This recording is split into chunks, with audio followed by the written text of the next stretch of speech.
Snow White, Part 1. It was in the middle of winter, when the broad flakes of snow were falling around, that a certain queen sat working at her window, the frame of which was made of fine black ebony, and, as she was looking out upon the snow, she pricked her finger, and 3 drops of blood fell upon it.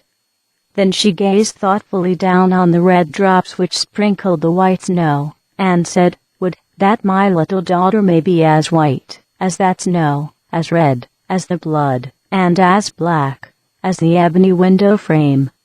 And so the little girl grew up.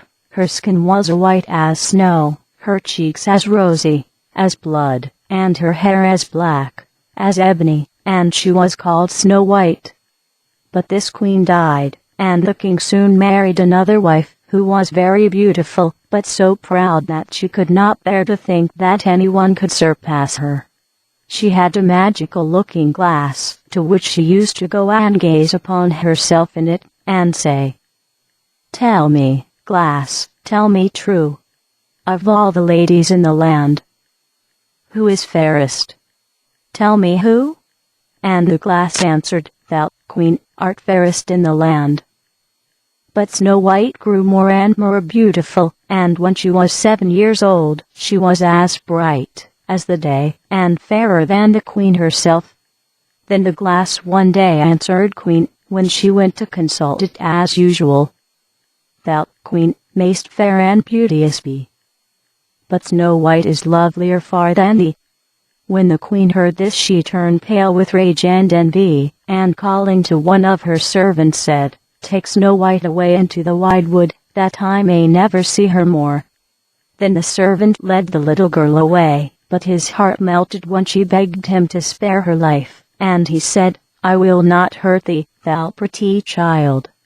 So he left her there alone, and though he thought it most likely that the wild beasts would tear her to pieces, he felt as if a great weight were taken off his heart, when he had made up his mind not to kill her, but leave her to her fate.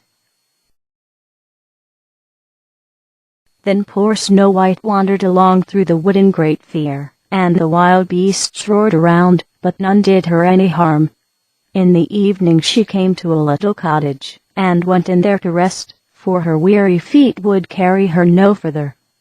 Everything was spruce and neat in the cottage. On the table was spread a white cloth, and there were 7 little plates with 7 little loaves, and 7 little glasses with wine in them, and knives and forks laid in order, and by the wall stood 7 little beds.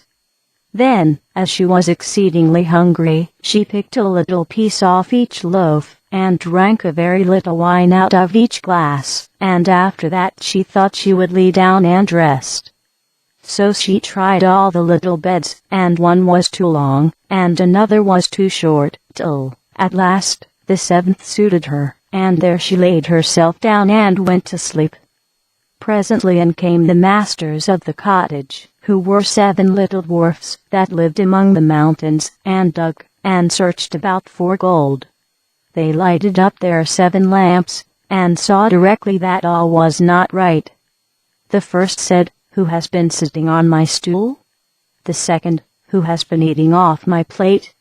The third, "Who has been picking at my bread?" The fourth, "Who has been meddling with my spoon?"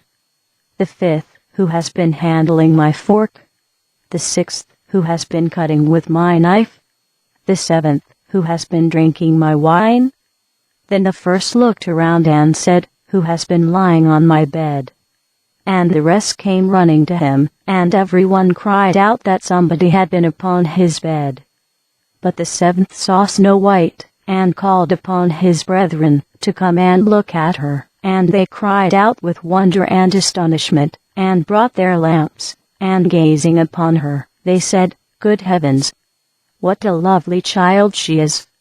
And they were delighted to see her, and took care not to waken her. And the 7th dwarf slept an hour with each of the other dwarfs in turn, till the night was gone,